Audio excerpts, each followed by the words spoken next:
This episode is sponsored by MJ's Progress Not Perfection Meeting Center Association. We are in our meeting center where we do all these meetings for mental health and addiction. I can do this podcast anywhere. I can do this at home. I can do this in a closet. I can do this in a basement. It doesn't matter. All I need is somebody else to talk to about addiction and recovery. What I can't do from anywhere is help people with their addiction and their mental health problems. So if you can help out, we do have a Venmo, we have a Cash App, we have a PayPal, we have an address you can send a check to, and, all the money that gets donated goes towards rent, goes towards keeping the lights on, and goes towards keeping the internet on.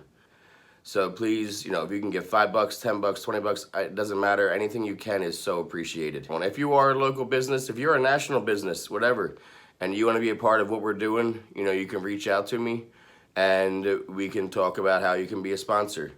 But I'll let you get back to the episode. Welcome to the show, Jimmy. I appreciate you coming on. It's Chalie, actually. Oh, I thought you said Jimmy. So you would know from being from the area, right? So it's an old joke, like the little candies that they put on ice cream, right? So in this part of the country, they're called Jimmies. And pretty much everywhere else, they're called sprinkles. So it's just an old joke from when I was a kid, Jimmy Sprinkle. And so that's kind of my name on most social network platforms and stuff like that. It's actually even my username, like in Google and all that. It was actually my name on Facebook until recently, but, the confusion was kind of getting annoying. So my name's actually Chalie, but so that's where that comes from. That's hilarious. Yeah. Yeah, because I had no idea. I'd see that, on Skype, the name Charles at the bottom and, right. Jimmy. He's like, okay, well, that just could be his name. Middle name, I don't know. Maybe your name's James, middle name's James or some shit. I don't know. Right. So, and I see the Phillies hat, and we already kind of talked for like a minute. We met on TikTok. We're both from the same area. I'm from right outside of Philly in South Jersey. Like literally, there's a sign like Camden 2 miles in my town. That's where I grew up. Yeah. So I lived in Jersey for like 2 years. I lived in Delanco. So it's like, it's like 8 miles from the Tacony-Palmyra Bridge. It's like it's right along the river in between the Tacony-Palmyra and the Burlington-Bristol. Oh, I know exactly where Delanco. Yeah, I used to go to my doctor. I used to doctor shop at was a town over in Merchantville. Yeah. Okay. Yeah. So I know that area from going there every 28 days for my shady doctor. So you're in Jersey for a little bit. How long you been sober for? So my clean date is February 20th of 2020. So I just had like 21 months yesterday. Mm-hmm. Not my first time around. It took me the better part of 10 years to get this time that I have now. I've had, little stints here and there of clean time, but this is for me, this is my most significant clean time because there's actually a program behind it.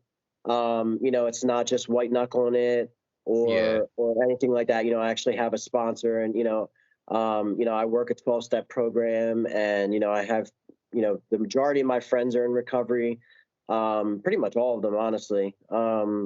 So this is my most significant clean time because there's actually something behind it. You're actually doing something with it.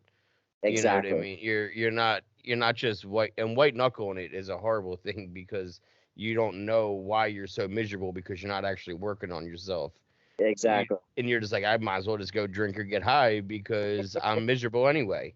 Yeah. So that's a good thing that you're working. It's funny that yours is 220 because I just had somebody on that was 225 of 2020 and my wife and I are both 229 2020. Yeah, I remember. So there's been a few. That. Yeah, I remember seeing that when we first connected. I think you had told me that our clean dates were similar. That's right. It might have been in it's in my bio on TikTok, but also there was that trend for a minute, like drop your clean dates in the comments. So maybe we saw similar dates in the comments or something. Yeah. For all I know. So you correct me when you not correcting me. I said sober. You said clean. So that means you had drug choices more than alcohol, or was alcohol also a part of it? No, so for me, I've never really been a drinker. So, my mom was a vicious alcoholic when I was growing up. So I kind of stayed away from alcohol. Um, and, I say clean because of the 12-step fellowship that I'm involved in. Yeah, yeah, and we don't have to even So, say which one out of tradition's sake, but and I understand what Jimmy means instead of, Bill. So that's all we have to really say, right. So Yeah. yeah, I totally get that. Now, but what were you clean from? What was your drug of choice? So my drug of choice for the majority of my life, I mean, look, I think it's pretty much with everybody, right? Like I started smoking weed when I was a teenager. But as soon as I found opiates, um, at about 21, it was just, What year was that? so I'm 42. So, so 21 for me was like around 2000, 2001, right around there. I had a work injury. I broke a couple ribs.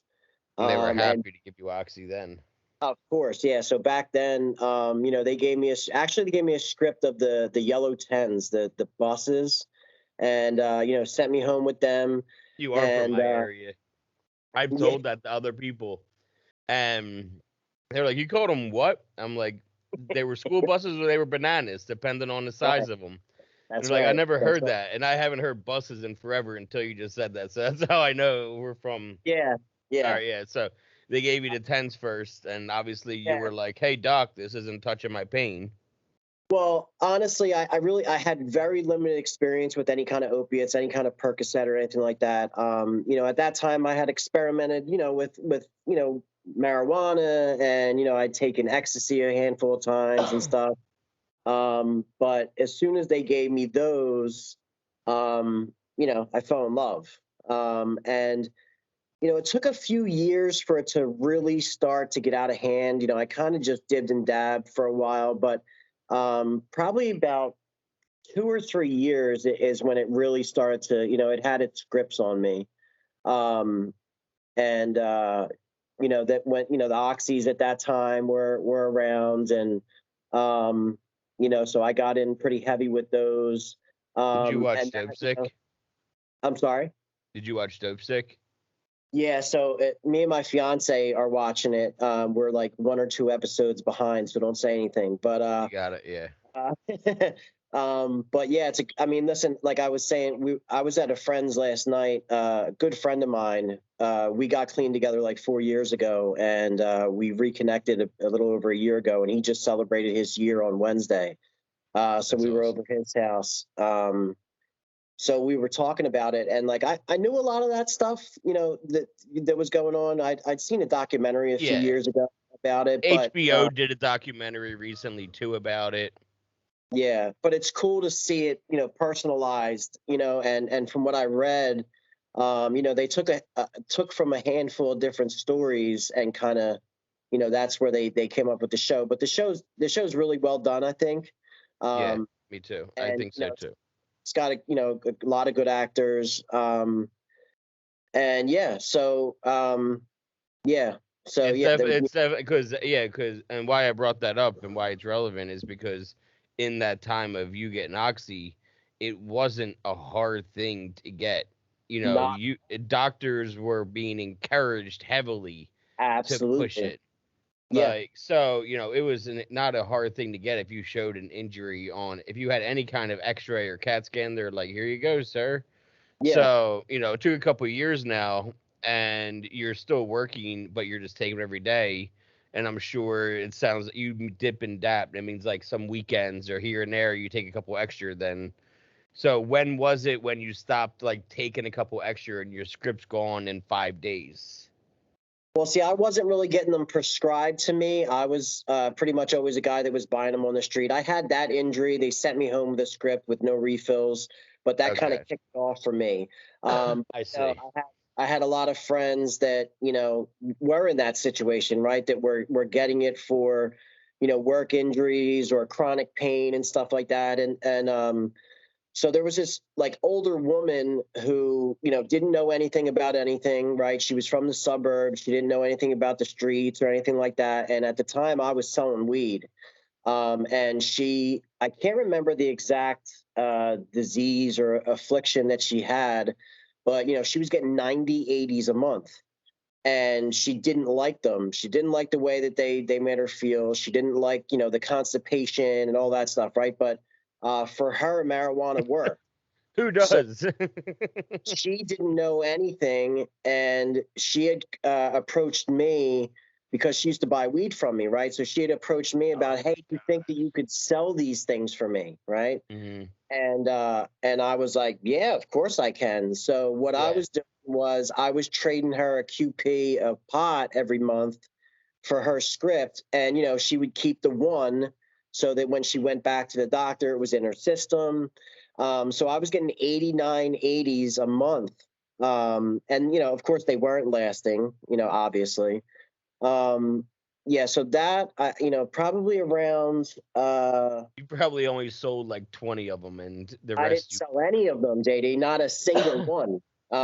Because for Yep. me, listen, I wasn't like some, kingpin pot dealer or nothing like that, right? Like I was selling to a handful of people and basically was just selling enough so that I didn't have to pay for my own, right? So Yeah, you get a pound, you sell a quarter of it. exactly, You sell 2 quarters, you get a half pound for free, kind of deal, or exactly. whatever. Yeah, I get it. Yeah, and especially like, Taking- and I used to get scripts too, and I would be really relentless on selling any of them, because what would be the point of the Right. It would be just literally the definition of insanity. Hey, I'm gonna sell you a pill for 30, and then in 2 weeks, when I am withdrawn because I am out of pills that I just sold, I'm gonna buy a pill from you for $30. That's right. No, it's a fucking insanity. I'm gonna need these. I'm gonna do them, and I'll hit you up when I have money in a couple of weeks. Yeah. Yeah. So I never, I don't think I ever sold one, honestly, because at that time, I was messing with the 30s. And, she just kind of brought it to me, and it was like, so right before that, before I gotten involved with her, it wasn't long before it was the first time I ever took an Oxy. And I want to say it was a 20. And at that time I was messing with 30s and the buses and stuff like that, and I thought, well, it's 20 milligram oxy, no big deal. And I was mangled, you know what I mean, because them oxys hit different, right? So Yep. um when I got And those, you also withdraw a lot faster too. yeah, oh yeah, oh yeah, They absolutely, hit different and for not as long. yeah, absolutely. Yeah, so that was when, I think that was when the real, decline, the progression into, the grips of addiction, like that's when it really started to get out of hand. When it wasn't just, a dib and dab, and it wasn't just a weekend thing. It wasn't, a couple times during the week. It was every single day.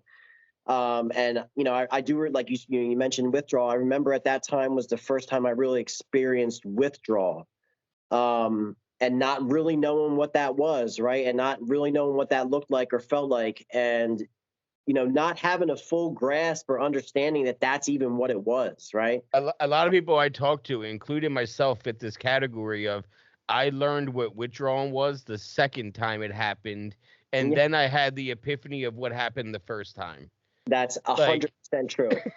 like when it Absolutely. happened for me, it was like 6 months later, and I was withdrawing again, and I was like, "Oh shit, that's what was happening to me that one time in July." Yeah. Like it hit me. Absolutely. So, and I talked to other people, they said the same shit. So Yeah. That's it's not 100% funny. true. It just shows you we all have so much in common along the way that we don't even realize. And especially, are you injecting or are you snorting? So it Or eating them, because I doubt you're eating them. No one was fucking eating them, really. so when I first got involved, like when I first started messing around with the Percocets and stuff like that, I was eating them. Yeah, the tens you eat. The tens you should Right. eat. If you harm reduction, do not snort tens. It's a fucking waste Right. of a pill. Like, don't do it. It's gross. But So when I yeah. first, the first time I ever got them from her, I remember I broke one and I ate a half, right, and that was right around the time when they were coming out with the time release. But when like that was all you could get, right? But of course, 2009. Yeah. Right. That was yeah. So I guess it was right. It was right before they really started they were all time release, right? The first time I got them from her, they weren't. So I broke one in half Yep. and I ate it. And Yeah, then we just looked this up, me and somebody else on here. It was 2009, I think, is when they started doing it. They were like, hey, we're going to be releasing these now, the gel ones that can't break up and snort. And then anybody that was still getting real ones, because the difference was it said OC or it said OP. That's how you knew which kind it was. right. And the OCs, the only time you got them is if your pharmacy had an influx of them and they were able to get rid of them through the pharmacy because they were only sending out. So within like a year, 2 years for sure, there was no more real OCs and only the time release. And I would still buy the time release ones here and there because they were way cheaper than 30s because they were time release now, but they were good to get me through withdrawals without having to use Suboxone because I didn't like using subs. At least with Right. the time release, I know I'm getting a little bit every hour, and there's at least something in me. I'm not getting to the moon, but at least I'm not going to be withdrawing for a day or two while I wait until my dude gets more of his script of 30s again. Because I liked 30s. I didn't like dope. I liked 30s, and we called them. Were you from Jersey or Philly? So I was from Philly. I'm born and raised. I only lived Okay. in Jersey for like 2 years, and that We was called them Johns. I know oh, everyone calls everything Johns, but in South Jersey, and I've talked to 3 different people that I didn't know, but have been on my show or whatever, and they're all from the same area just because I met them from different random places, and they called them Johns too. So I know that it's not just my guy's way of saying it, that there's multiple people around at least the South Jersey area that called them Johns and not Blues or anything. Like it was Blues here and there if it was somebody new, but usually I even said Jays at most of the time because I didn't even okay. want to say Johns. I'm like, hey, you got me Jays because I didn't want to write Blues or anything to have it if a cop picked up a phone. Jays, what the hell is a J? Right. Like it looks like a joint maybe or something I could like lie about, but that's what I would start to write. Did you guys call him Johns? No, we being from Philly and being from I grew up in I don't know if you know I grew up in Frankfurt area, right? So we call everything else John. Yeah, Right? the remote, the soda, anything that's around anything. And Yeah. so do we. It's just I think that we said Blues so much that it became also the term for that. Right. So it's like hand me the John for the John, which is hand me the straw so that I can put this Right. pill inside the straw. See that's funny because like we called blues Xanax were blues. We We never called called them footballs. We yeah we called them never footballs. yeah we never really called. I mean, no one I knew called 30s blues. We called Xanax blues. So The .5, yeah, we called them footballs, and then yeah, the other ones were bars, obviously. yeah, But yeah, it's just so funny that just across the bridge, yeah, yeah. because I lived in Massachusetts and North Carolina, and I lived in PA too, and I still do now. Um, and everyone has different terms for everything. Like I remember I was smoking with somebody up in Mass, and we were, smoking inside the car with the windows up and he said, "Oh yeah, we're fishbowling it." And I said, "What?" And I said, "We're baking it out." Yeah. And he was like, "Yeah, hot box baking it out." He's like, "No, we call it a fishbowl up here." And the other thing that threw me off was, what do you call it when or what did you call it? Did you, if you were smoking a blunt and it was only burning on one side? Boating. Boating, exactly, with an N. Boating with an N at the end, Right. not boating. Boating. Right. In Mass they call it canoeing, which is a form of a boat, which is Okay. funny to me because it's a form of a boat, but we're just like dumbed down. We're like boating. It's like it's not even gonna give you the G. Yeah. Right. So it's just funny you said it exactly the way that I always say boating. Yeah. Yeah. But anyway, we can go off on rants on all the random shit from our area, man. It happens real fast. All right, so let's catch up now. Now you're getting these. Is eventually she gets changed over to the OPs, right?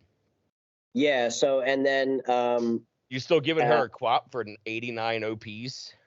No, right? No. So when it changed over to the OPs, I think it was only maybe 2 or 3 times that I still got them from her, and I don't know for 100% sure, but I think someone else in her life, figured out, like, she told somebody else, and this other person was like you're getting ripped off, right? Yeah. And But you would have been getting ripped off though if it would have continued.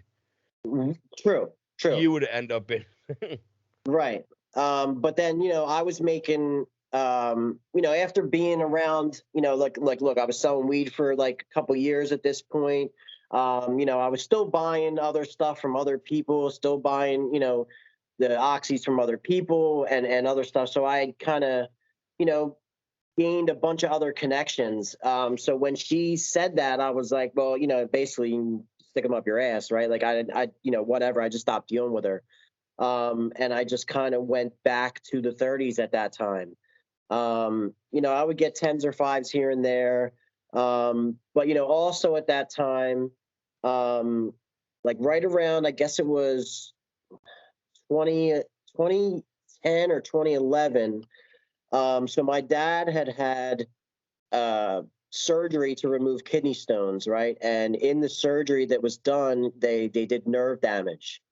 So he was essentially bedridden. He had a hospital bed in his living room in his apartment.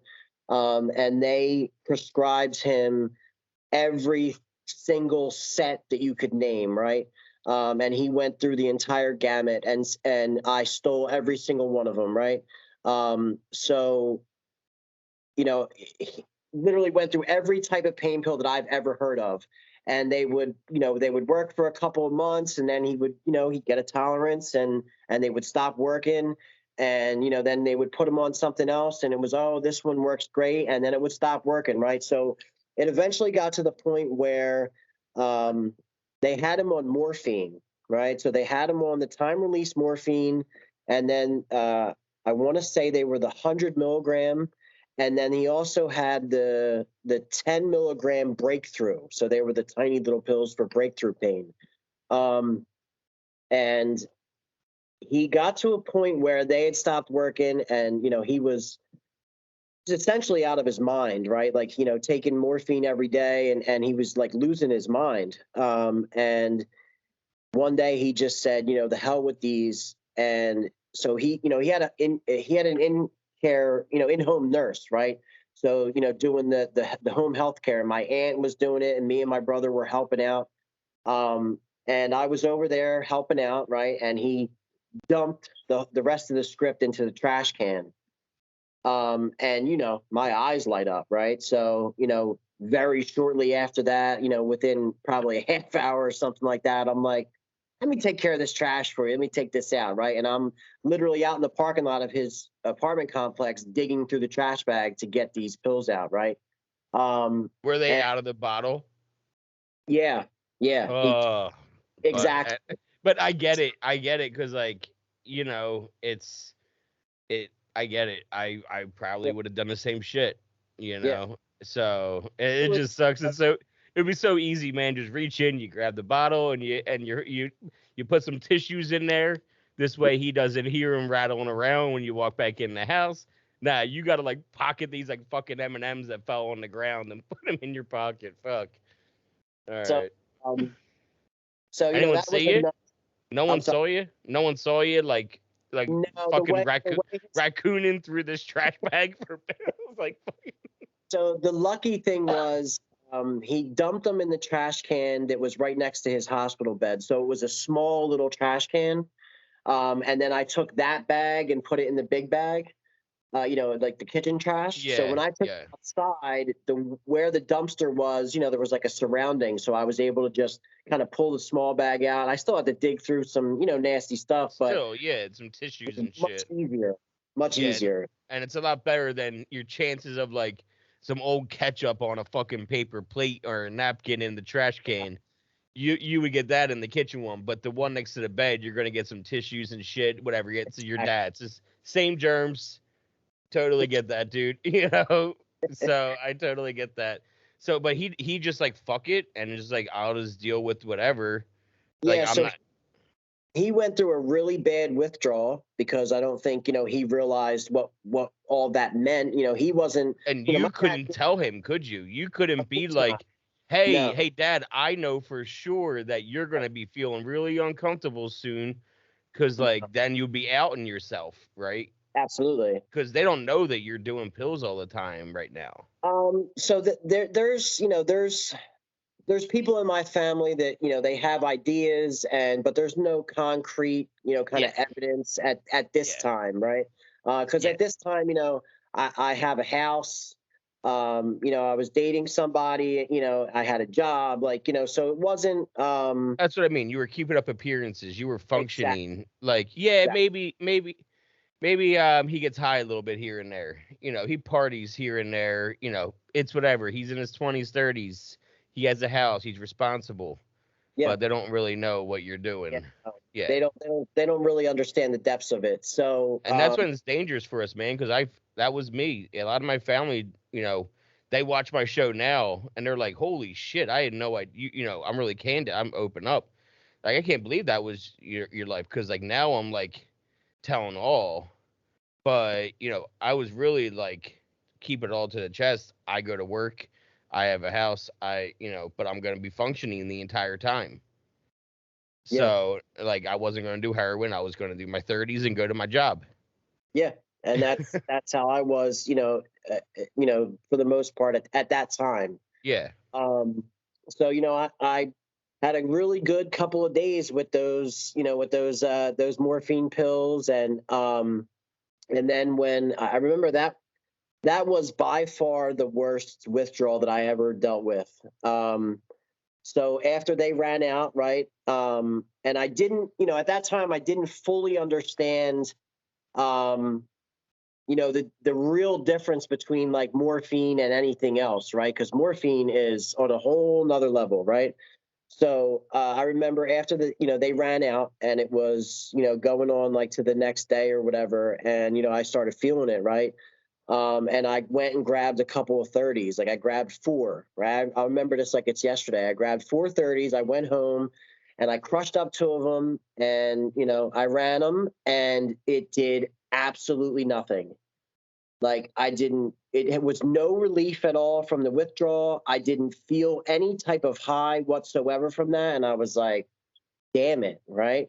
So I run the This other two. episode is sponsored by MJ's Progress Not Perfection Meeting Center Association. We are in our meeting center where we do all these meetings for mental health and addiction. I can do this podcast anywhere. I can do this at home. I can do this in a closet. I can do this in a basement. It doesn't matter. All I need is somebody else to talk to about addiction and recovery. What I can't do from anywhere is help people with their addiction and their mental health problems. So if you can help out, we do have a Venmo, we have a Cash App, we have a PayPal, we have an address you can send a check to, and all the money that gets donated goes towards rent, goes towards keeping the lights on, and goes towards keeping the internet on. So please, if you can give $5, $10, $20, it doesn't matter. Anything you can is so appreciated. And if you are a local business, if you're a national business, whatever, and you want to be a part of what we're doing, you can reach out to me and we can talk about how you can be a sponsor. But I'll let you get back to the episode. And again, it did absolutely nothing. And that really scared me at that point, right? Because at that point I knew what withdrawing was, but it was like that was when it kind of hit me like, oh, these morphine pills are a lot stronger than what you've been messing with, like even the oxys, right? So yeah, I really went through it at that time. I didn't sleep for, like 2 days or 3 days. It was Well, really and it's different chemicals too, right? So it's like there are different compounds, so it's different reactions to your body. You're withdrawing from something different. Mhm. It's almost like a Hail Mary at that point to hope that, all right, I hope that this other drug makes me feel good enough that I won't feel this pain. Because for all you know, the Roxys worked. They did what they had to do. It's just that the other pain was so substantial, it didn't mean shit. It's Yeah. almost like for somebody who drinks a 30 pack while they're on acid. They're not drunk at all, but the beer's in their system and they're going to blow a high blood alcohol if they're ever pulled over. but they're not going to appear drunk whatsoever because of the acid in their body. Yeah, Like absolutely. one of my best friends, one time he slammed like 40 beers in a trip. In like a 12-hour trip, he took down like 40 beers, sober as a fucking judge when it comes to how he was like walking and talking and being coherent. But I watched him take down more than a case in a sitting. And that was like the confirmation of like, I've seen this dude hammered a Yeah, 100 times. So like I know he would be drunk by now. So yeah, that was all the proof I needed. That, but it's the same difference though. Like one's not going to. It's worth a shot because it yeah, could. and that's Yeah. exactly it. Basically, was what you're saying, right? It was just like a hope and a dream, right? Like, hopefully this will help, with And what's four going. is the magic number with Johns too. When you get them, like you get four, you know that you're gonna get a decent high. Like at Right. least if you're us at that point. Where Yeah. you're doing, doing 3, 4. I'm imagining, you probably they were $25 a piece at the time. So you buy four because you go to ATM and just grab out 100 real quick. Yep. So I totally get that. I started getting five when I went to 30 because I would take out 150 from the ATM, Right. and Right. then next thing you know, I'm doing fucking like 8 a day. You know what I mean? It Yeah. just Yeah. so yeah, now you do that. You do the four, it's doing nothing. What do you do then? Just sit and wait it out? Yeah. I mean, so at that time, like I said, I was dating somebody, and and she had ideas. She, kind of knew, basically what was going on, but I, didn't still understand the full extent of it. So I'm telling her I'm sick, which of course she's not buying, right? Um, so yeah, I just sat in it for like 2.5 days. I didn't sleep. All the full gamut, right? The sweats, the cold, the throwing up, the diarrhea, the drinking water and that going right through you. Either one of two ends, right? So I mean, that was like I said, that was the worst withdrawal that I've ever experienced. Oh yeah, And pissing is on a. People talk about shitting problems all the time, like in the groups on Facebook, and it's funny. It's not funny, but it kind of is. Sometimes people make jokes about how bad it was. But the pissing, people don't really ever talk about. But like, I maybe pissed once or twice a day when I was really bad on pills. I would forget and be like, "Oh wait, I didn't pee today," or it'd be like 11 o'clock at night and be like, "I haven't pissed since 6 a.m. I should probably do that." And like just go and do it. And it would take a solid 90 seconds for piss to even start coming out yeah, because like my body is just so shut down and so like laxed that all of a sudden now when you're, clean or not clean, but like you're withdrawing and going through it, you're pissing 20 times and you think you have a bladder infection. You know what I mean? You're yeah, constantly in the bathroom. yeah, So it's definitely one of two ways for sure. Like the well's off or the well doesn't shut the fuck off. You know, you know. yeah, So absolutely. yeah, you get through those days. She's obviously on to you. Does she say anything again? No, she had, kind of inclinations, and I'm telling her I'm sick. Oh, I must have got the flu or something like that, but she knows better. Um, but so she didn't really say a whole lot, but she also just like didn't really help me in any way, right? Like she wasn't like, let me get you something to drink. You want soup, or she just kind of let me, stew in it. But as soon as the withdrawals were over, like we do, right, I went right back to it. I went right back to getting high, right back to using, right back to my same old ways, with the 30s and stuff. And right after that, when my dad, decided he didn't want the morphine anymore, so at that point, the next thing that they ended up giving him was the fentanyl patches. And that was when they weren't like say nicotine patches. They were the ones that had like that pouch with the gel in it. So he had them for a few months until they moved on to like the nicotine type patches. Um, and this is also the time, like, I lost my job because, things were getting out of hand. And things started getting really, really bad. And this is Like, were also, you late to work because you had to meet your guy or something like that? Like, that's happened to me where, like, I would go in late to work or I would call out of work because I yeah, knew that I wasn't going to make it through the day. or like, well, I can't make it until noon today. I had an emergency, but really it's because my dealer said he won't be good till 11, and I So, don't want to even face work. right. Yeah. So I had, that's, I a bunch of call outs. And also, at that time, like, um, my stepson at the time, he would have football practice. So I would come home from work and I would take him to football and I would drop him off and then I would go and run and do my thing and grab what I needed, whatever. Right. Um, and my girl at the time, like she would fall asleep pretty early, so I would be up all night, right? Like I'd be up using all night, and then I would go to work the days that I did actually show up, right? I'd go to work, and then I'd go out in my car. I had a union job, right? And I'd go out in my car.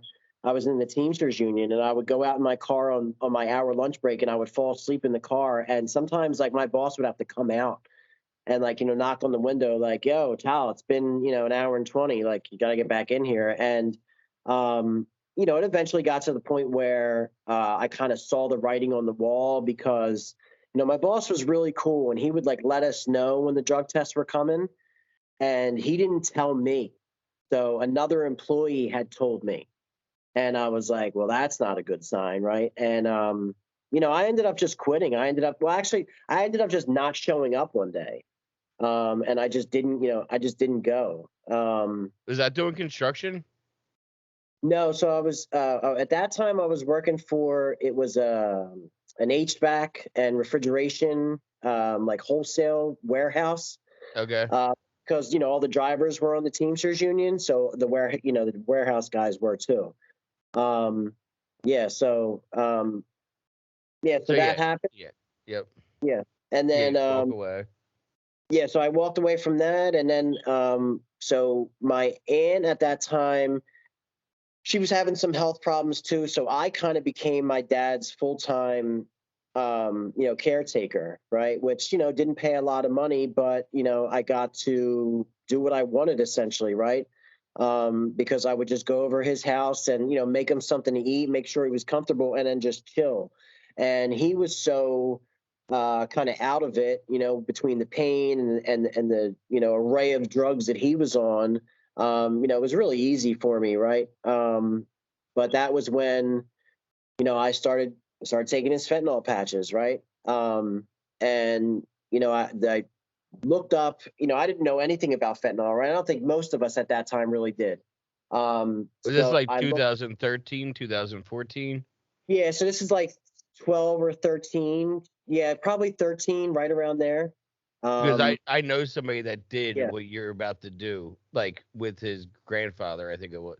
Either way, where he took his fentanyl patches and looked it up because he had to Google it, how to yeah. smoke, did you smoke it? No, so That's what he did. when it was the pouches, I guess it was just what maybe just how I looked it up, right? So I looked it up and I found somebody. I think it was on a Reddit, stream or whatever, on a Reddit, and someone had said like you can cut the hole, you can cut like the end of it, and you can just kind of squeeze the gel in your mouth. And I was like, all right, so I'll try that, right? So the first time that's what I did, I tried it, and you know, like nothing else, right?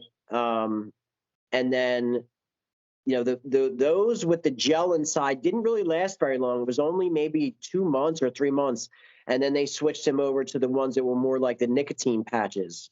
But again, look it up and you find out that there was a bunch of different things, right? So I would, so they were 100 milligram and they would last for 72 hours if you used them the right way, if you put them on your skin, right? So I would I would put one on my heart, I would put one on my arm, and then the other ones I would cut in strips and snuff them, right? So I'm getting that constant, stream through my body with them on my skin, but then I'm also snuffing them, and I ended up ODing on them.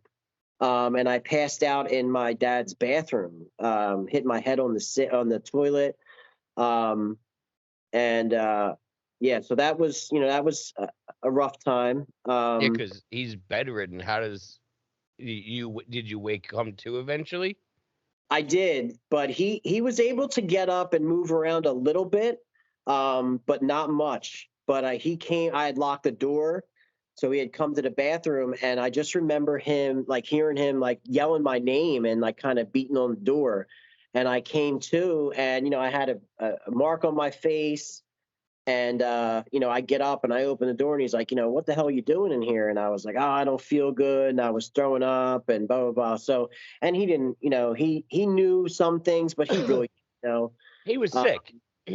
right, right, and he was kind of out of it, a lot of the time because he was on the fentanyl too, and being overprescribed, so yeah, so that was pretty rough.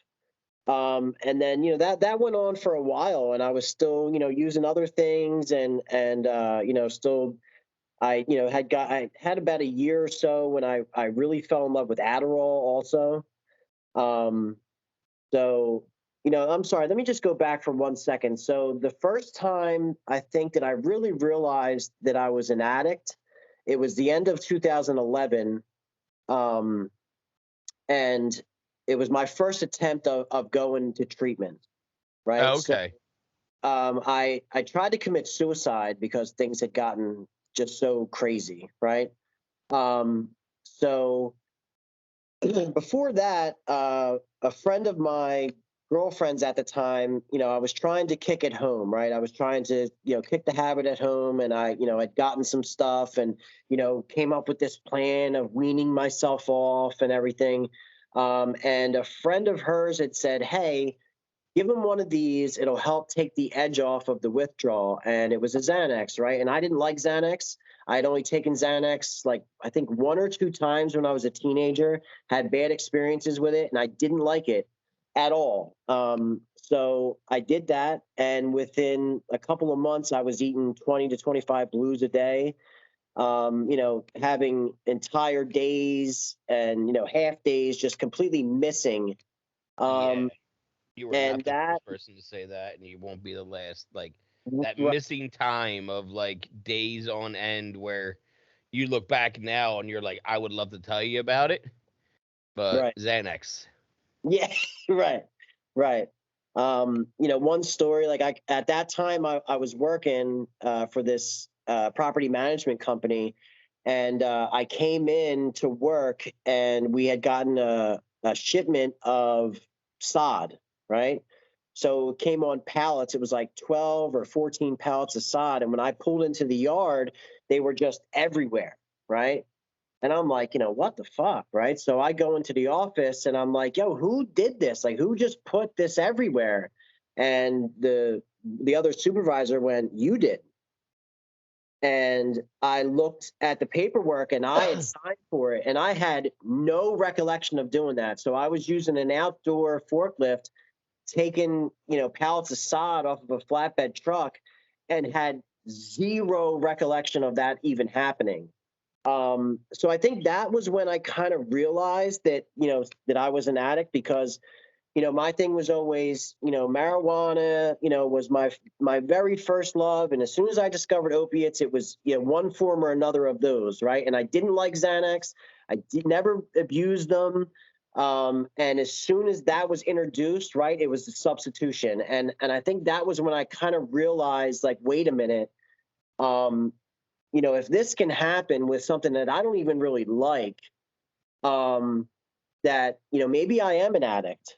So I tried to commit suicide, and, there was talk of, me being 302'd, but I ended up going to Episcopal in North Philly, and they sent me to a treatment center called Kirkbride in West Philly, and I was sent to the mental ward. So I was locked in for like 35 days. And they also had a regular rehab treatment center on a different floor. So when I was in the mental ward, they offered it to me, when my time was up in the mental ward, if I Mm-hmm. wanted to go, to the rehab, which I did. So I went downstairs to the rehab, and I was there for, I think, 2 days. And, somebody, I don't know if it was my roommate or somebody else, had taken my clothes and put them in the corner and pissed on them. So I left there. And I went home and, I started going to AA meetings for a little bit. And I had a really hard time, relating. And, I was going to a few different meetings where it had, and listen, I'm just going to say this, right? I'm not the guy who is going to badmouth one fellowship or another, right? At all. I'm not going to badmouth AA, NA, CA, whatever it is, as long as it ain't KNA, right? And so I'm not that guy, right? But for me, with alcohol not really being a part of my story, going to AA meetings, and having the old timers with the, keep it in the bottle. And like, so that was tough for me because, I almost felt like I was lying in a way, right? And I'll never forget, I heard a guy in a meeting say, and listen, Philly a little bit, right? So I heard a guy say, he went for a drink to 8th and Pike. And, that's in North Philly. That's in the open air drug market at that time. And I remember hearing him say that. And it was like, I know what you're saying, right? We all know what you're saying. You don't have to go, to an open air drug market to get a drink. So we know what you're talking about. And I just didn't feel comfortable, really. And that's the group's problem. It's like I'm part of both fellowships, right? Like I literally facilitate meetings for both. So, but the problem is with both fellowships is sometimes the group can get, holier than thou. The book literally calls them bleeding deacons, where they think they know all these rules. However, if you actually look at the big book of Alcoholics Anonymous, Bill and Bob talk about barbiturates. Yes. They talk about benzos. They literally talk about acid, talk about all these other things. So, it's almost like they're also the same people that get upset if people say recovered. Now, I don't say recovered because I don't feel that I am, but Right. I know people that are confident enough to say that they are recovered. And the big book says the word recovered 17 times. So, if you're going to pick and choose, there's a fine line to walk. So it's unfortunate because I felt that pain, right? I got sober in California. I went all the way to LA for treatment. So out there, they were completely okay with me talking about, they were very used to me being very candid in AA meetings about my drug use. Like it was like par for course in Los Angeles that if you're in AA, you're going to hear a lot of drug stories too. So Right. it was expected. Everyone knew what it was. And you can say addict, you can say alcoholic, it didn't matter. So cut to I come back now and now I'm in Hershey, such a conservative area. And specifically they did not want me to say, pills. So, but I did not want to work a non-honest program. And I felt extremely uncomfortable with saying that I used to drive from Hershey to Jersey to buy alcohol because I couldn't find any alcohol close by locally, that I would have to drive to Jersey 4 times a week for 3 years, 2 Right. hours each way, because I couldn't find any alcohol closer, or I Right. didn't trust anybody that had the alcohol closer. And, Like that kind of and shit. And it really I can, bothered me, and I just went against it, and I said, fuck it, I'm doing it. This is my recovery. I am going to say pills. And I just dealt with the looks that I was getting, because I was getting looks for it, obviously. But I couldn't just sit there and in a right mind actually do that. yeah, so I can completely relate with what you're saying about that, and listen, I know some people that are in AA today, and it's not really like that as it was even 10 years ago when I, first got involved with that fellowship. There is still some of the old timers, that want to keep it in the bottle, but it's not like it used to be. And again, I'm not bad mouthing it, right? Because I'm part of another fellowship, but AA is the OG, right? Like if it wasn't for AA, there wouldn't be any of the other ones, right? So Yeah, I mean, let's I be honest. And I love NA, but like it's, they lifted it. It is straight up lifted. 100%, Like, and there was 100%. and no one's trying to hide anything. They legit made chapter 5 the same chapter 5, Oh like yeah, how it absolutely. works, you know. Yeah, So, and I appreciate that because it should be, because it is a good system. It absolutely. works Yeah, if you and work for it. me, for me, if it's saving lives, right? Like and I know I said, and for anybody who's not from Philly or familiar with Philly, like when I say AANACA, as long as it ain't KNA, right? KNA is Kensington and Allegheny, and I'm sure if you're in this life, you've heard of Kensington in Philadelphia. It's the biggest open air drug market on the East Coast. Number one in overdoses and all that stuff. I mean, the show Intervention did an entire 6-part series about Kensington. So, that's just kind of like one of those jokes that we say around here, right? And I'm not, listen, I know guys that are in, either one of the two fellowships that kind of, talk trash about the other, but I'm never going to be that guy, right? I know people in both fellowships. I know both fellowships save lives. Just for me personally, I don't, it's hard for me personally, this addict, to relate in AA, but that's just me, right? Yeah, and Um, again, because you didn't really drink. Because exactly. at least I can look back and be like, no, I'm an alcoholic, Right. because I can see where my drinking changed at 12 years old to fun to alcoholically. And Yeah. I can follow that line of my teenage years of my hardcore. I was at the hospital at 16 for alcohol poisoning. You know what Right. I mean? Like I can follow that along. Senior year, that timeline. We drank for like 70 straight nights at one point, like school nights and everything, to try to break a challenge. Yeah. Like the timeline continues. And then 21, literally, was at the bar 5, 6 nights a week while I was 21. Turned 22, was like, I'm tired of drinking, need to find something else. Boom, I find pills. Yeah. And I don't drink as much because the pills are my new drink.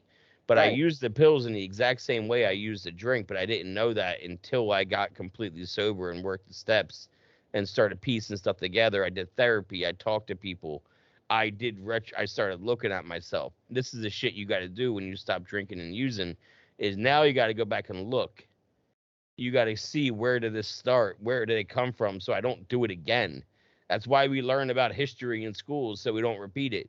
So Yeah. we need to go back through our drug history. Why did I do that? How did I do that? What was the cause? What was the trigger? All of that. It's so important to do if you want to work an honest program. Like you said, it's why it's working this time and not the others. Because the others, you had times where you were going into fellowships and feeling like you didn't belong. And when you feel like you don't belong, you feel like you did before. And that's why you started using it in the first place. Right. Right. Um, yeah. So, like I said, I went back a little bit, and then I went away to treatment again in 15. Um, Went to a treatment facility. I did like 45 days inpatient, and the place that I went, they have they have 3 floors. It's like right on the edge of Northeast Philadelphia. It's called Self Help, and it's like one of the best places in Philadelphia, in my Was it opinion. for fentanyl this time? So yeah, in 15, in 15, after that first experience, like I said, I came home, I started going to AA meetings, and then, I was using, uh, before going to the meetings, or I would say I was going to a meeting and I was going and using. And then 15, it just kind of, you know, right back to, same old thing. And, I was with the fentanyl, and I had also, picked up Adderall at that time. Um, so, that time I actually just went myself, right? I said, look, this is getting, way too out of hand. It's time to, give this another shot, give this, treatment thing another shot. So I went to Kensington Detox, went there for a couple days, and they sent me to this place, Self Help. And at Self Help, they have 3 floors. So they have, the first floor is like inpatient, second floor is a halfway house, and the third floor is almost like a recovery house setting. You pay to live there, weekly tests, randoms, but you can go to work and all that stuff, right? So I went in 15. They sent me to this inpatient rehab. I spent like 45 days there. They approved me. My insurance approved me to go to the halfway house, which is an automatic 90-day approval. So you go up to the second floor and you can go out to work and stuff like that. You're up there for 90 days. And I was upstairs for 6 hours. And I started taking pictures of, you know, the dirty bathroom and this tiny room I'm living in. And I'm texting them to my girl, and I dope fiend my way right out the door. I went home and I maybe lasted a week. And, you know, like I said before, like for me, it always starts with weed, right? It always starts with a blunt for me. So, you know, I started smoking, and that leads me right back to my drug of choice and right back to the bullshit. So the end of 2016 was one of the worst times. I had lost literally everything at that point, right? You know, the girl, the job, the everything. And I was, you know, essentially at that time I was, you know, just kind of out of options. And I was calling Kensington Detox. I was at my dad's apartment living there, you know, with nothing except for a couple bags of clothes. I was calling the detox like every day for a couple of days until a bed opened up, and I went. And I, you know, I asked my counselor to get sent back to the same rehab again, and I went back to self-help. Did like 35 days of inpatient, got approved for the second floor again, went up to the halfway house. I did my 90 days in the halfway house. I went back to work. I started going to NA meetings. I mean, it's kind of cat's out of the bag at this point, right? So I mean, and it's okay. And I have 60 some episodes, and it's been discussed, you know, a couple dozen times. You know, but always respectful. Like, and whenever it's not been respectful, it's not been mentioned. It's just been, you know. So, you know, I started going to that fellowship, and you know, I got a sponsor that I wasn't really using, you know, the way I should have been at the time, but I did get one. But you know, I did get a home group. I was making a lot of meetings, you know, like 4, 5, 6 meetings a week. You know, me and this guy, we went through inpatient together and the halfway house together. We started working together. You know, me and him, you know, we're together basically all the time. So we were making meetings together. Going to meetings together. Yeah. So then after the halfway house, after my 90 days was up, you know, I went to go move into the third floor, like I said, which was kind of like a recovery house. So I was up there for about 2 months. And, you know, I'm playing the dating sites, right? I'm playing the Plenty of Fish and the Tinder and all that stuff, right? So I'm on Plenty of Fish one night, and I see a girl on there that I dated like 20 years ago. And just happened to see her on there, and it was like, well, you know, got to send her a message just to say hi, send her a message. We start talking, and, you know, we end up going out on a date, and, you know, we start dating, right? So that was when I moved to Jersey. So I moved to Jersey at the end of 2017. I ended up moving over there. Now, again, like I said, I was 8 miles away from where I grew up, right? I was 8 miles away from Philly. I was just over the bridge, and I never came back to this side of the bridge to make a meeting. I basically stopped talking to my sponsor. I lost touch with all the people that I had, you know, had gained friendships with in that fellowship on you know, on the Philly side of the bridge, right? Went to a couple of meetings over there in Jersey, but again, that's where I was white knuckling it, right? People don't realize, unless you've grown up, like, it's a far ride from Mount Ephraim to South to, like, even to go, if I wanted to go to get a cheesesteak, the closest places to me, you know, where I grew up in Mount Ephraim and Audubon, which is literally right over the bridge. You know what I mean? Like, I grew up in Audubon Park, which I could see the entrance for the Walt Whitman, you know, off the Blackhurst Pike by where I grew up.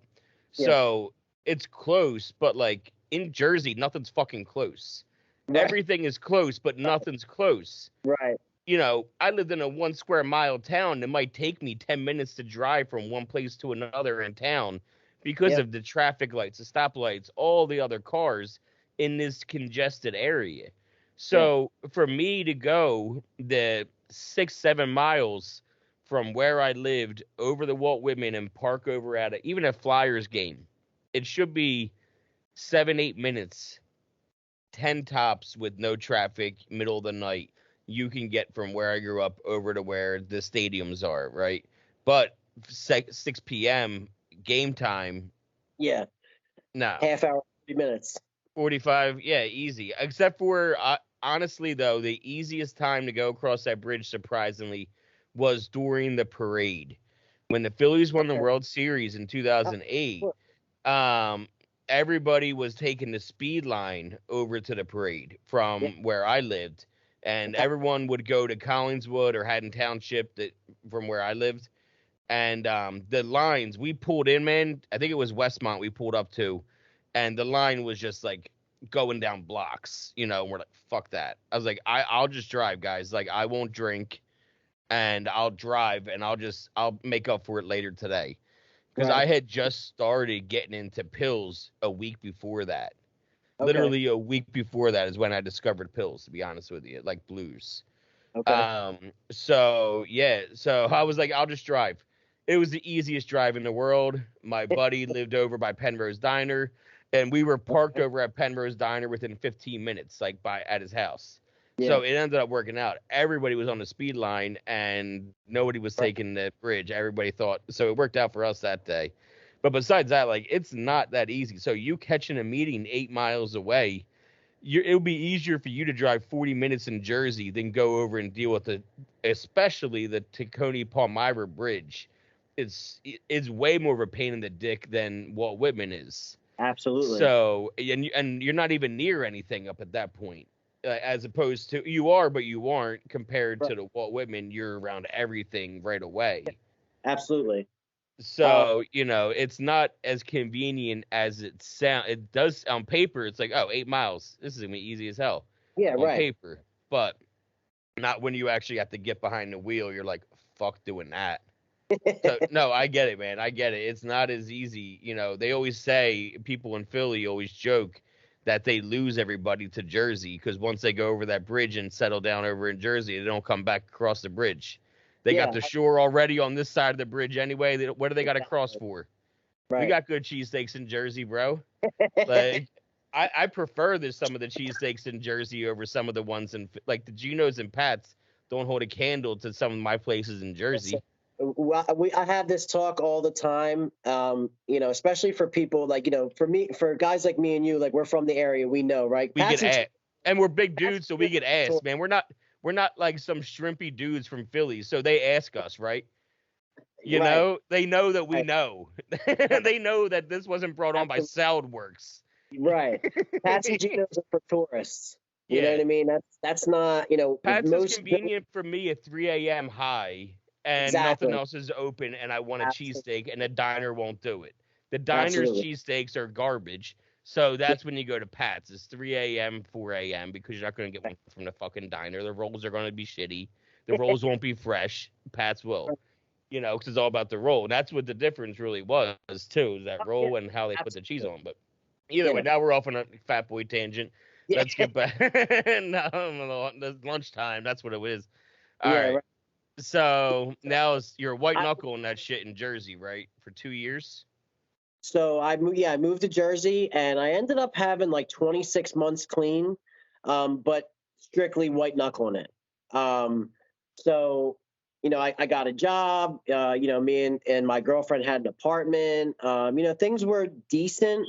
You know what I mean? But I was still a maniac in a lot of ways, right? I was angry, but things were okay. And when you're white knuckling it, like, are you even aware in your mind that you were a drug addict at one point? Yes. At that point, okay. Yeah, 100%. 100%. I knew it. I didn't fully understand, what recovery or recovering meant, but I knew full well that I was an addict. And you weren't doing this right, though. You knew that, like, you could probably be doing this better. Yeah, 100%. And so in July of 2019, I was at work. I come home, and I say hello. I come home from work. I say hello to my girlfriend. She's sitting in bed, and I said, "Look, I'm gonna jump in the shower."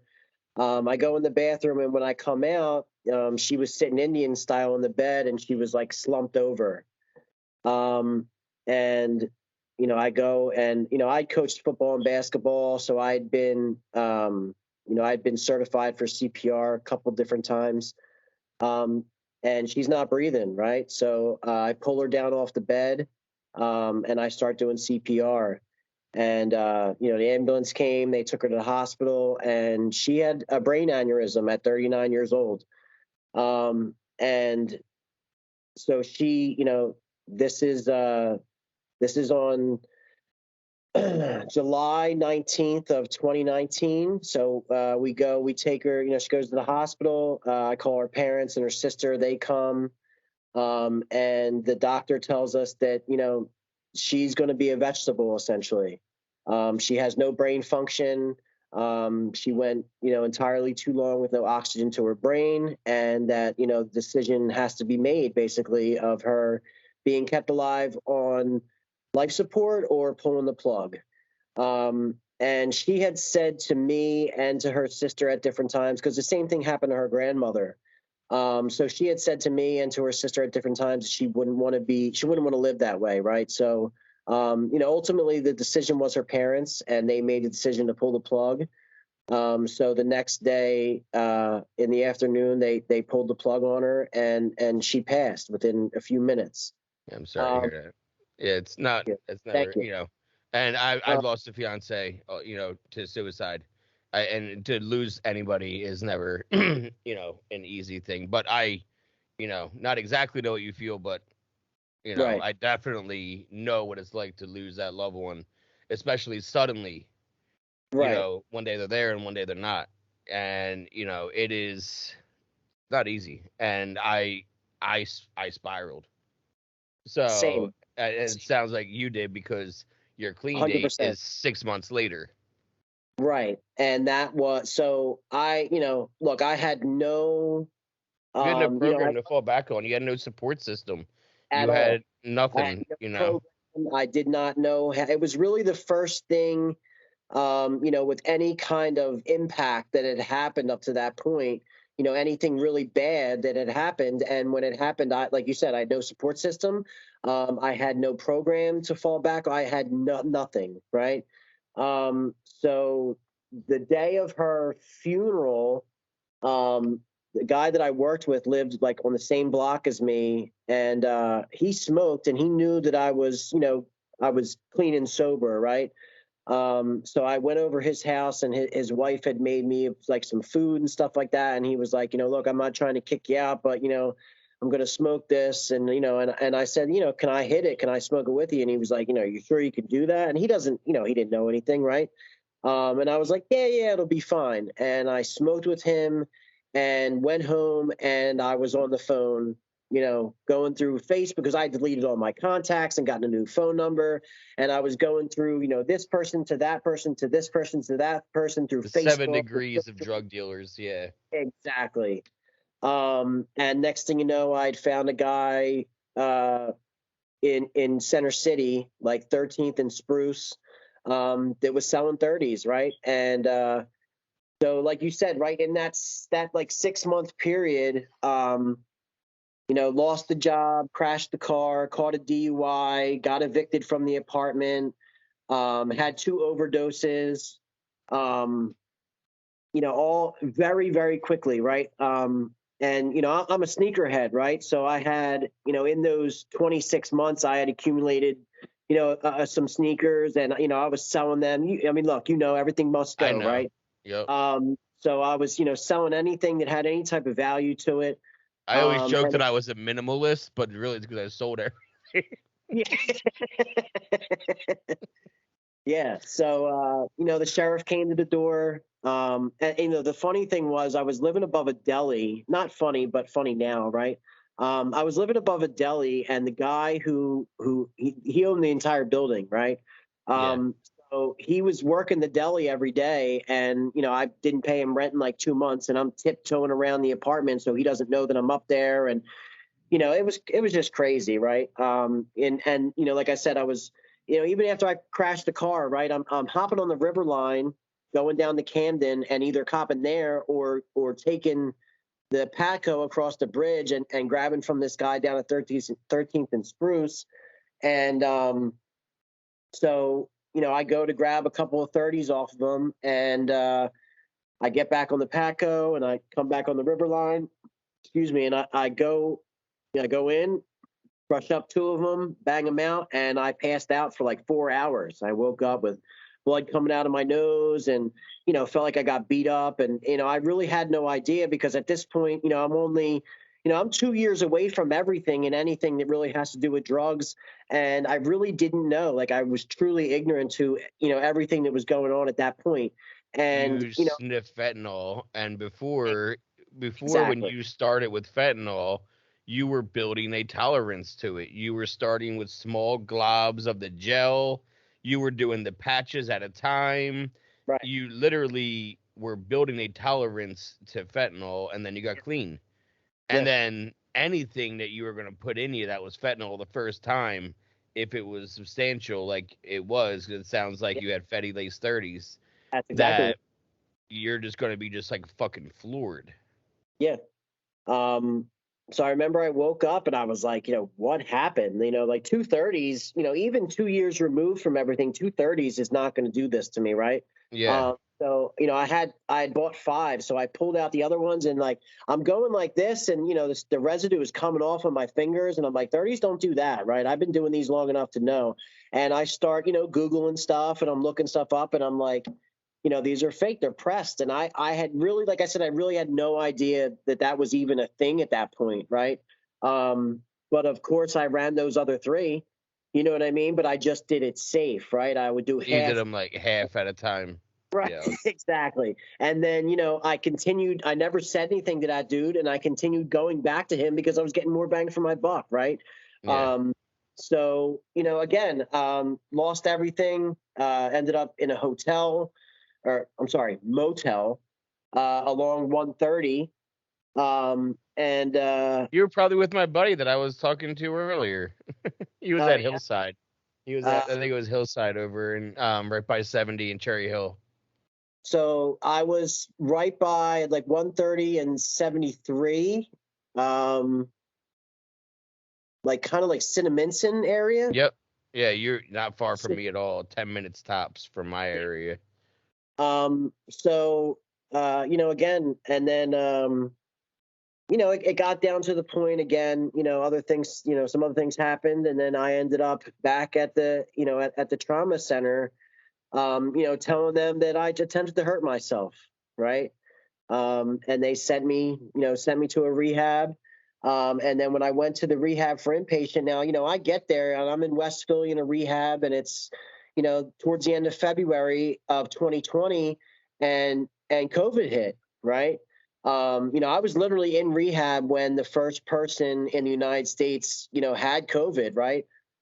So everything shut down, right? There was no meetings coming in from the outside. We weren't really having small groups. Everybody had to wear the masks. And I mean, it was really crazy, right? And then I begged my counselor to go back to the rehab that I had been at before, self-help, because, and it probably sounds like I'm doing a commercial for them, right? But at the end of the day, it's not the building, right? It's the people that work there. Everybody from the clinical director all the way down to the janitors in that place are in recovery, and they're either in one fellowship or another. And that was the thing that was different about that place. The counselors, the clinical directors, the techs, everybody in there, 98% of the people that work there are in recovery. So they really get it on a different level, right? So I begged to go back there. And I moved from the place in West Philly to inpatient, and I moved straight to the halfway house of self-help on April 1st. And that almost didn't happen because of COVID. So they're probably taking less patients and shit, right? Yeah, they weren't, doubling up the rooms and all that stuff. So I went there, and everything was on Zoom at that point, right? None of the fellowships were open in person. There was a handful of AA meetings in the city that were open, like on the hush hush, right? But for the other fellowships, like nothing was really open.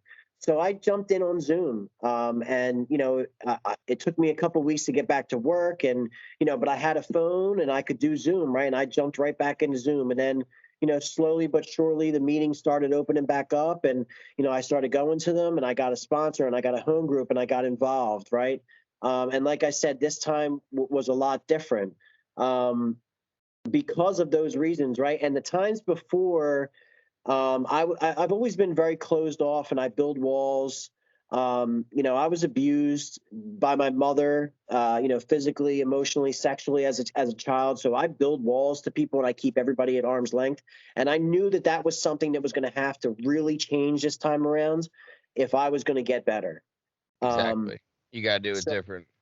Yeah. So I did. I did a lot of things different. And then, it came the time when my 90 days was up in the halfway house, and my counselor said, listen, because of COVID, moving to the third floor, like to the recovery house, is not really an option right now. So we got to look for something else, right?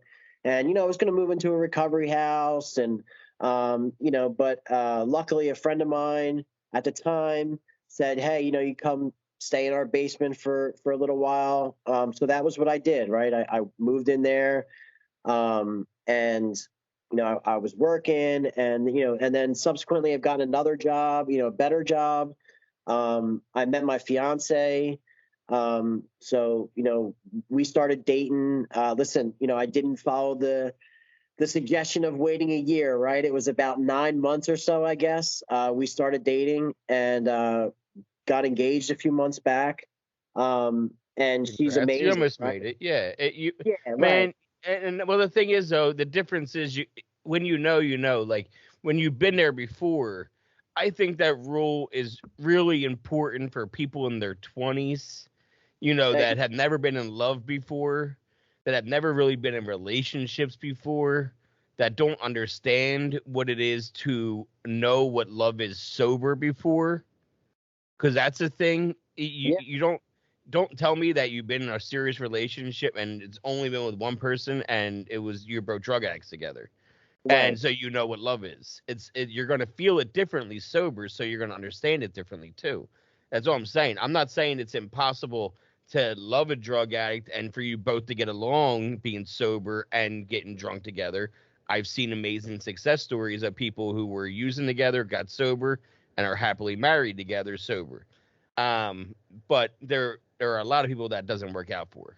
And even those people will tell you don't do what they did.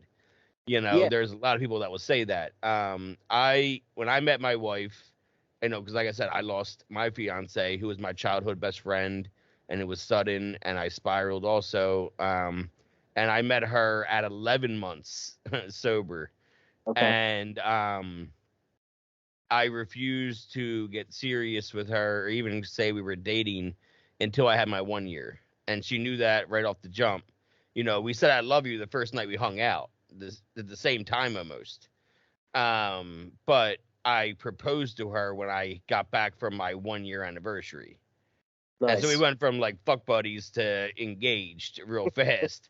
But again, I was in my mid 30s. I had already been in love before. I had been dating, and I wasn't the first person I had dated. You know what I mean? It was like many others I tried to date and see how it worked out. And at one point, I even like hooked up with this girl, and I dated her for a while. And I even said to my friend time, like, I don't know what the fuck's going on because she's not the one. Like, I'm forcing it right now, And I felt like that a lot, that I was just like forcing it because I should be happy in this because I am a nice guy, so they're happy, but they're not for me. We're not the same. And the minute I knew that my wife right now is the one for me, is we were hanging out, and I'm a very loner kind of person, very what's independent. I always have as a kid. Just sit me in front of the TV for hours, not going to hear a peep out of me, and I'll be happy. And so I realized when I was hanging out with her, and I was completely comfortable, and I felt like I was alone, kind of comfortable, but I wasn't. That's how I knew she was the one. Is that I could spend 12 hours with her and not feel like I was spending 12 hours entertaining somebody. I more or less felt like I was in my own space, of my own headspace of comfortability, like I'm alone, but with her. And that's how I knew that, okay, she's somebody I could spend every day, every fucking night with. And eventually I started drinking again, and it had nothing to do with her, but we both quit together on 2/29. You know, you were 9 days in, and we woke up hungover on Leap Day that Saturday. I drank a bottle of Jack the night before, and I was like, I shouldn't have drank that bottle. I'm fucking done. Like, and I quit drinking again. So, you know, but I still haven't touched an opiate or a Roxy or anything in 3.5 years.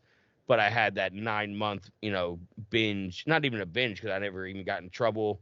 It wasn't a bad, like, I was just drinking to go to comedy clubs and shit and going to pool nothing crazy. And then the one night I drank a bottle and I'm like, fuck, I'm heading down that, I'm going down the road. Here I come. I got to get off that train before it hits there. So, I'm so glad you're doing so much better, man. Like, you know, I'm so glad that you're working a program this time because you're doing things differently. And it definitely, you can tell even in the words that you say that, you know, you're buying in on yourself, you know what I mean? And you're working on it. Yeah. So like, that's awesome. Anybody that's listening or watching this is going to say, oh yeah, he's definitely working a program. Like just from like even words that you say and just your confidence in what you're doing. Like, you know, we have the same amount of time, but all we have is today, really. You know, yeah, we have the same amount of time, 9 days or whatever, but really, that's all we have is today. You know, we lived addiction 1 minute at a time. You know, how many times did you pick up some pills and you're like, I could really space these out over the week, like a bulk. You're like, I could space these out. And then you start doing them and you're like, you know what? That's tomorrow me's problem. I'm going to do them all now. You know, so we literally lived our addiction 1 minute at a time. So we should be living this 1 minute at a time too.